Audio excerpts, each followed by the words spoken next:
স্বাগত দর্শক, আমরা বিরতি শেষে সবাইকে আবারও স্বাগত আমাদের প্রতিদিনের সকালের আয়োজন এশিয়ান সংবাদ বিশ্লেষণে। আমরা চলে যাচ্ছি আজকের মূল আলোচনায়। এই মুহূর্তে আমার হাতে আছে দৈনিক নয়াদিগন্ত পত্রিকাটি প্রধান যে শিরোনামটি করেছে আমরা দেখতে পাচ্ছি, জাতীয় ঐক্যর পথে বিএনপি, সরকারকে অকার্যকর করতে আওয়ামী লীগের সহিংস চাপ, এগিয়ে আসতে পারে নির্বাচন।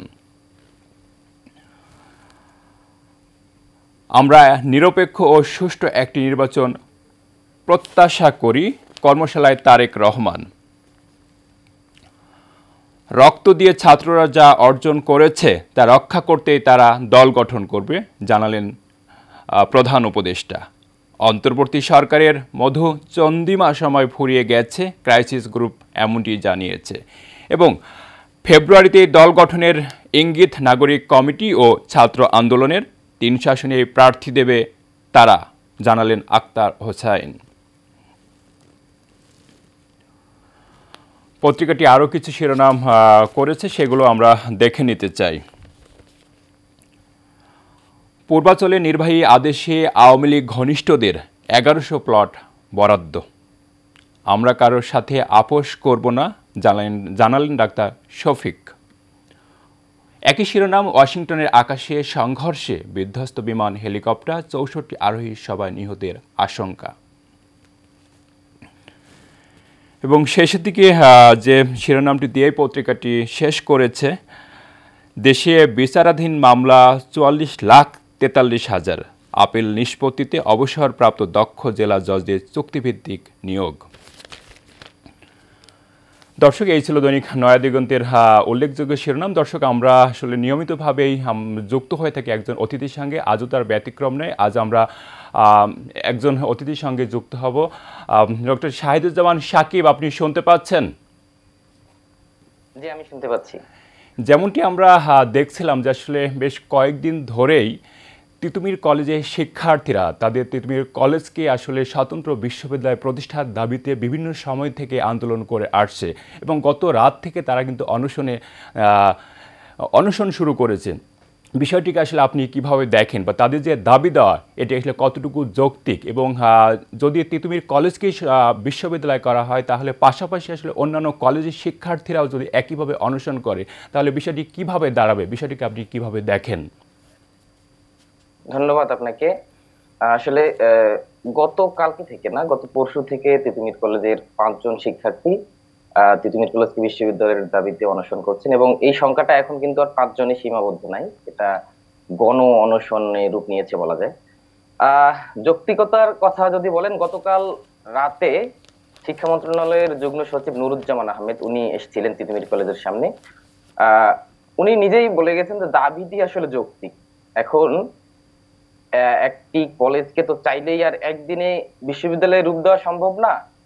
তবে তিতুমিরের যারা আন্দোলন করছেন সে শিক্ষার্থীরা বলছেন যে তাদের এই দাবিটি আসলে 27 বছর ধরে, অর্থাৎ তাদের আগে যে শিক্ষার্থীরা তিতুমিরে ছিল তারাও বিভিন্ন সময়ে তিতুমির কলেজকে বিশ্ববিদ্যালয়ের দাবিতে আন্দোলন করেছে।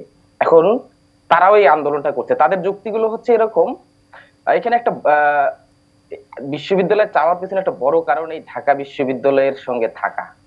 ঢাকা বিশ্ববিদ্যালয়ের অধিভুক্তি থাকার কারণে এই শুধু তিতুমির কলেজ নয়, ঢাকার যে 7 কলেজ রয়েছে এই 7 কলেজের শিক্ষার্থীরা আসলে নানা সমস্যায় জর্জরিত ছিল। যেমন সেশন জট একটা বড় সমস্যা, একাডেমিক ক্যালেন্ডারে প্রকাশ করতে দেরি, ফলাফল প্রকাশে দীর্ঘসূত্রিতা। এই সমস্যাগুলোর কারণে কিন্তু তাদের মধ্যে একটা বিতৃষ্ণা তৈরি হয়েছে। ঢাকা বিশ্ববিদ্যালয়ের সাথে থেকে তাদের দেখা যাচ্ছে যে অনেকের কেরিয়ারই নষ্ট হয়ে যাচ্ছে, তাদের ছাত্রত্ব শেষ হচ্ছে না, বা ক্লাস নিচ্ছে 7 কলেজের শিক্ষকরা, পরীক্ষা নিচ্ছে ঢাকা বিশ্ববিদ্যালয়ে।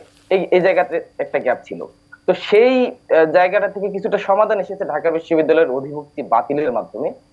কিন্তু নতুন করে তিতুমির কলেজের শিক্ষার্থীরা বলছেন যে তারা আর অন্য কোনো গ্যারাকলে জড়াতে চান না, অর্থাৎ ঢাকা বিশ্ববিদ্যালয়ের অধিভুক্তির থেকে তারা মুক্তি পেয়েছেন, কিন্তু এই ধরনের সমস্যা যে অন্য কোনো ইনস্টিটিউটের সঙ্গে কানেক্টেড হয়ে হবে না এই গ্যারান্টি তারা পাচ্ছে না। এজন্য তারা বলছে যে আমাদের যেহেতু তিতুমির কলেজে ইন্টারমিডিয়েট নাই, এখানে অন্য কোনো বিশ্ববিদ্যালয় হওয়ার জন্য যে সীমাবদ্ধতাগুলো বড় সেগুলো নাই, এবং তিতুমির কলেজে যদি দেখেন বিশ্ববিদ্যালয় হওয়ার মতো আপনার যথেষ্ট পরিমাণে পরিবেশ রয়েছে। এবং তাদের আরো বেশ কিছু দাবি রয়েছে, সে দাবিগুলো আসলে সরকারের বিশ্লেষণ করার বিষয় বা কতটুকু যৌক্তিক সেগুলো যাচাই বাছাইয়ের বিষয়। তবে আমার কাছে যেটি মনে হয়, যেহেতু অনেকদিন ধরেই একটি আন্দোলন, এই অন্তর্বর্তী সরকার তো বেশ কিছু আন্দোলন মুখোমুখি হয়েছে, তার মধ্যে এটিও একটি। সরকার কিন্তু তিতুমির কলেজকে বিশ্ববিদ্যালয় করা যাবে কিনা এর সম্ভাব্যতা যাচাইয়ের জন্য একটি কমিটি করেছিল। কিন্তু যখনই আন্দোলন একটু থেমে গিয়েছে, এই কমিটি আর কাজ করেনি এবং তিতুমির কলেজেও আসেনি। তো আমার মনে হয় সরকার যেহেতু একটা কমিটি করেছে, সেই কমিটির আসলে যাচাই বাছাই করা দরকার। সরকারের দিক থেকে যে বক্তব্যগুলো রয়েছে তিতুমির কলেজকে বিশ্ববিদ্যালয় করার বা না করার পিছনে যে বক্তব্যগুলো রয়েছে, সেই বক্তব্যগুলো আসলে সরকারের উচিত পেশ করা। আহ যদি সরকারের মনে হয় যে না আসলে এই এই কারণগুলোতে তিতুমির কলেজ, তাহলে সে কারণগুলো ব্যাখ্যা করা দরকার। সেই যেমনটি আপনি কারণগুলো ব্যাখ্যা যেমনটি আপনি বলছিলেন যে আসলে তাদের দাবি কিন্তু নতুন করে নয়, দীর্ঘ ২৭ বছর ধরে তাদের আন্দোলন বা তাদের দাবি হয়ে আসছে। এবং ইউজিসির পক্ষ থেকে কিন্তু একটি মানে ৭টি বিশ্ববিদ্যালয়কে নিয়েই একটি পূর্ণাঙ্গ বিশ্ববিদ্যালয় করার চিন্তাভাবনা আছে এবং একটি প্রস্তাবিত নামকরণ তারা কিন্তু করেছে যে জুলাই ৩৬ বিশ্ববিদ্যালয়। তো যদি আর কি ৭টির ভিতরে তিতুমিরকে ধরেই আর কি বিশ্ববিদ্যালয়টি হয় তাহলে সমস্যাটা আমি একটু কোথায়? আগে যেটি বললাম যে আসলে ঢাকা বিশ্ববিদ্যালয়ের অধিভুক্তি থেকে মুক্তি পেয়ে অন্য কোনো ইনস্টিটিউশনে জড়িয়ে, সাবজেক্টের সঙ্গে জড়িয়ে সেটির ফলাফল কি হবে সেটা নিয়ে কিন্তু শিক্ষার্থীদের মধ্যে একটি আশঙ্কা রয়ে গেছে। শিক্ষার্থীরা মনে করছেন যে তারা এক ঢাকা বিশ্ববিদ্যালয়ের মতো প্রতিষ্ঠানের অধিভুক্ত থেকে যেহেতু এই সমস্যাগুলো ফেস করেছে, অন্য কোনো প্রতিষ্ঠানে কানেক্টেড হয়ে যে এই সমস্যাগুলো হবে না এই গ্যারান্টি আসলে তারা পাচ্ছে না বা মনে করছে না। সেজন্য তারা ভাবছে যে না আসলে আমাদের একটি স্বতন্ত্র বিশ্ববিদ্যালয় কাঠামো হলে সেখানেই আসলে মুক্তি। এই শিক্ষার্থীদের প্রত্যাশা এটি। এছাড়াও তাদের অনেক আরো যুক্তি রয়েছে। তারা বলছেন শহীদ তিতুমির ব্রিটিশ বিরোধী আন্দোলনের অন্যতম একজন শহীদ, তার নামে কোনো বড় কোনো শিক্ষা প্রতিষ্ঠান নাই। তারা সেটিকে তার নামে যেহেতু একটি কলেজ রয়েছে সেটিকে তারা বিশ্ববিদ্যালয় হিসেবে দেখতে চায়। এছাড়া ঢাকা উত্তর সিটিতে কোনো বিশ্ববিদ্যালয় নাই। ঢাকা উত্তর সিটিতে আপনি জেনে থাকবেন যে অধিকাংশ বিশ্ববিদ্যালয়গুলো প্রাইভেট বিশ্ববিদ্যালয়। তো সেক্ষেত্রেও তাদের দাবিটা এরকম যে ঢাকা উত্তর সিটিতে একটি স্বায়ত্তশাসিত বিশ্ববিদ্যালয় হলে এটা মন্দ হয় না এবং শহীদ তিতুমিরের নামে শাহিদুজ্জামান সাকিব, আপনাকে অনেক অনেক ধন্যবাদ আমাদের সাথে যুক্ত হওয়ার জন্য। দর্শক, আমরা যুক্ত হয়েছিলাম তিতুমির কলেজের সাংবাদিক সমিতির সভাপতি শাহিদুজ্জামান সাকিবের সাথে এবং তার মাধ্যমে আমরা তিতুমির কলেজের সর্বশেষ বা তাদের যে দাবি দেওয়ার বিষয়টি সেটি আমরা শুনলাম। দর্শক, আমরা চলে যাচ্ছি মূল আলোচনায়। এই মুহূর্তে আমার হাতে আছে দৈনিক ইত্তেফাক পত্রিকা। পত্রিকাটি বড় করে যে শিরোনামটি করেছে, দেখা যাচ্ছে শহরে বেড়েছে দরিদ্র মানুষের সংখ্যা, বিবিএসের দারিদ্র মানচিত্র নিয়ে এমন একটি শিরোনাম উঠে এসেছে পত্রিকায়। ঝড় তুফান যাই হোক নির্বাচন হতেই হবে, এর সঙ্গে আপোষ নেই বললেন তারেক রহমান। পাশাপাশি যে শিরোনাম আছে, ফিনান্সিয়াল টাইমসকে প্রধান উপদেষ্টা বললেন ছাত্ররা দল গঠন করবে, রক্তের অর্জন তাদের রক্ষা করতেই হবে, এমনটি জানিয়েছে। এবং সরকার থেকে পদত্যাগ ও দলে অংশ নেওয়ার সিদ্ধান্ত হলে জানালেন উপদেষ্টা নাহিদ। দর্শক, এই ছিল দৈনিক ইত্তেফাক পত্রিকার শিরোনাম। আমরা চলে যাচ্ছি পরের পত্রিকা। এই মুহূর্তে আমার হাতে আছে দৈনিক প্রথম আলো পত্রিকা। পত্রিকাটি বিচার বিভাগ নিয়ে একটি প্রধান শিরোনাম করেছে, সব বিভাগে হাইকোর্টের স্থায়ী বেঞ্চ হতে হবে, বিচার বিভাগ সংস্কার নিয়ে এমনই একটি শিরোনাম। উপজেলায় দেওয়ানি ও ফৌজদারি আদালতের কার্যক্রম সম্প্রসারণেরও প্রস্তাব দিচ্ছে সংস্কার কমিশন। জেলা পর্যায়ে বাণিজ্যিক আদালত কমিশনের প্রতিবেদন চূড়ান্ত পর্যায়ে, আইনগত সহায়তা সংস্থা হবে অধিদপ্তর। দর্শক, যে শিরোনামটি আমরা আসলে দেখলাম তার পাশে একটি ছবি ছাপিয়েছে পত্রিকাটি। সরকারি তিতুমির কলেজকে বিশ্ববিদ্যালয় করার দাবিতে শিক্ষার্থীদের অনশন, গত রাতে কলেজের সামনের সড়ক থেকে ছবিটি তুলেছে পত্রিকাটি। দর্শক, এই ছিল দৈনিক প্রথম আলোর প্রধান শিরোনাম। এরপর আমরা চলে যাচ্ছি পরের পত্রিকা বাংলাদেশ প্রতিদিনে। বাংলাদেশ প্রতিদিন লাল কালি দিয়ে যে শিরোনামটি করেছে প্রধানভাবে, অজ্ঞাত লাশ নিয়ে নানা প্রশ্ন, 516 লাশ দাফন, গত বছর জুলাই আগস্টে 115, চলতি মাসে 49। শনাক্তকরণ চিহ্ন নেই কবরে, ডিএনএ নমুনা নেওয়া হচ্ছে না স্বজনদের, খোঁজ নিচ্ছে না সরকার। 5 জনে 1 জন দরিদ্র, বিবিএসের জরিপে ভয়ঙ্কর চিত্র। দারিদ্র্য সীমার নিচে 19.2% মানুষ, সবচেয়ে বেশি 63.2% দরিদ্রের বাস। দর্শক, এই মুহূর্তে আমার হাতে দেখা যাচ্ছে বেশ কিছু পত্রিকা আছে। আমরা পর্যায়ক্রমে সকল পত্রিকাগুলো দেখার চেষ্টা করব। তো আমরা প্রথমেই শুরু করতে চাই দৈনিক দেশ রূপান্তর পত্রিকা দিয়ে। পত্রিকাটি চিকিৎসা ব্যবস্থা নিয়ে একটি প্রধান শিরোনাম করেছে। আমরা দেখতে পাচ্ছি চিকিৎসা ব্যয় বাড়বে 15%।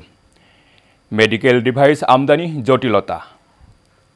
মূল বাধা 4, রেজিস্ট্রেশন ফি 65,000 টাকা, ভারতে 1,220 টাকা, 15% আমদানি, 5% প্যাকিং দেশে। বছরে আমদানি 15,000 কোটি টাকার, বাজার 30,000 কোটি টাকার। বেশি আসছে 6 দেশ থেকে, আমদানিকারক 750।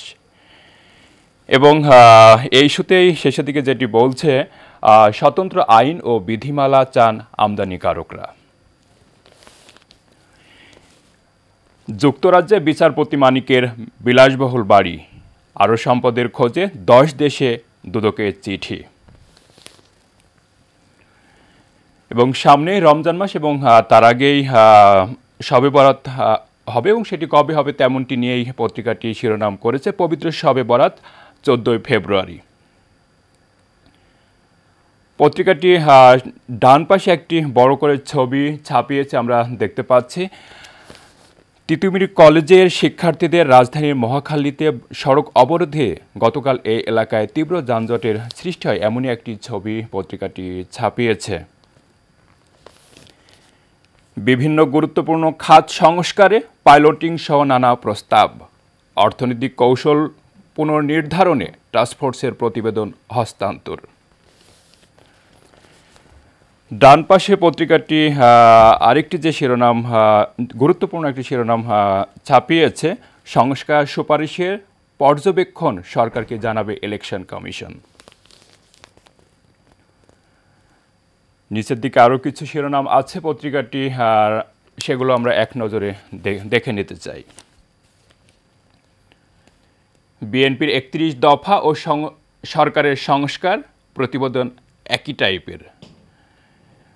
মেডিকেল ডেন্টাল 5% মুক্তিযোদ্ধা কোটায় ভর্তির দায়িত্বে 4 মন্ত্রণালয়। জুলাই আগস্ট গণহত্যা, আসামি গ্রেপ্তার না হয় ট্রাইব্যুনালের আক্ষেপ।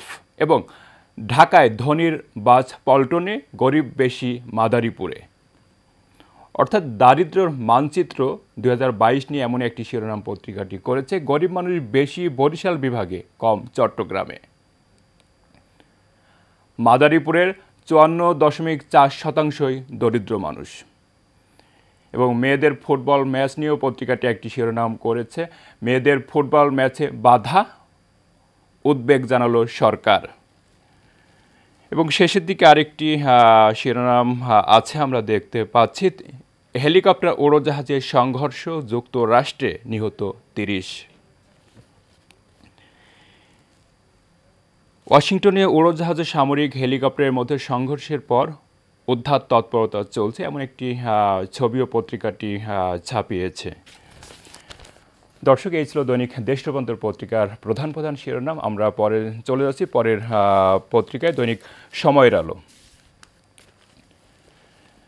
সময়ের আলো লাল কালি দিয়ে প্রধান যে শিরোনামটি করেছে, ট্রাম্প ঘনিষ্ঠ বিলিয়নারদের বড় বিনিয়োগ আসছে বাংলাদেশে। দেশের খনিজ সম্পদ ও গ্যাসে নজর, বিশ্বের 44টি দেশে তার বিনিয়োগ।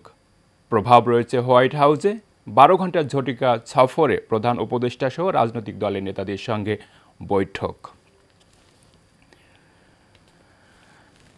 পত্রিকাটি ডানের দিকে একটি শিরোনাম করেছে, মুসল্লিদের পদচারণে মুখরিত তুরাগতীর, 58তম বিশ্ব ইজতেমার প্রথম পর্ব। শবে বরাত 14 ফেব্রুয়ারি। শেষের দিকে পত্রিকাটি আরও কিছু শিরোনাম আছে, সেগুলো আমরা দেখে নিতে চাই।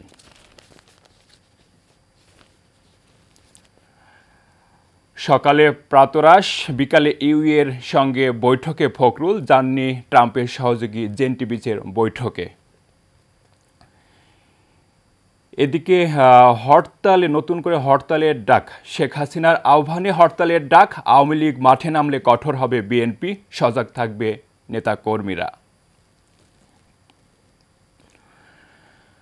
7 কলেজ নিয়ে বিশ্ববিদ্যালয়, জুলাই 36 বিশ্ববিদ্যালয় নাম প্রস্তাব ইউজিসির, এবং ওয়াশিংটনে 64 আরোহী নিয়ে বিমান বিধ্বস্ত, সবার মৃত্যুর আশঙ্কা, 30 মরদেহ উদ্ধার, ও দক্ষিণ সুদানে উড়োজাহাজ বিধ্বস্তে 20 জনের মৃত্যু।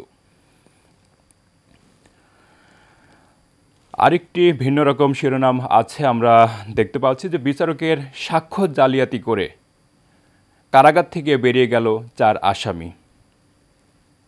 পুনরায় হবে মেয়েদের স্থগিত ফুটবল ম্যাচ, প্রেস উইংয়ের বিবৃতি। এবং যে শিরোনামটি দিয়ে পত্রিকাটি শেষ করেছে, সরকার থেকে পদত্যাগের সিদ্ধান্ত হয়নি, জানালেন তথ্য উপদেষ্টা। দর্শক, এই ছিল পত্রিকাটির প্রধান প্রধান শিরোনাম। আমরা চলে যাচ্ছি পরের পত্রিকা দৈনিক জনকণ্ঠে। পত্রিকাটি যে প্রধান শিরোনামটি করেছে, 40,000 শিক্ষক টাকা পেতে ঘুরছেন বছরের পর বছর, অবসর বোর্ড ও কল্যাণ ট্রাস্টের সচিব নেই, চাকরি শেষে শিক্ষকরা চরম মানসিক ও আর্থিক চাপে। অর্থাৎ পেনশনের অপেক্ষায়, পেনশনের অপেক্ষায় আছে, এমনটি নিয়েই আসলে এই শিরোনামটি। এবং পাশে যে শিরোনামটি আমরা দেখতে পাচ্ছি, সেটি আসলে যুক্তরাষ্ট্র বিমান কপ্টারের সংঘর্ষের পর পটোম্যাক নদীতে উদ্ধার অভিযান, যেটা আমরা দেখেছি। এবং বইমেলা নিয়ে একটি শিরোনাম পত্রিকাটি করেছে। এবার বইমেলায় অংশ নিচ্ছেন 708 প্রতিষ্ঠান, কাল উদ্বোধন করবেন প্রধান উপদেষ্টা।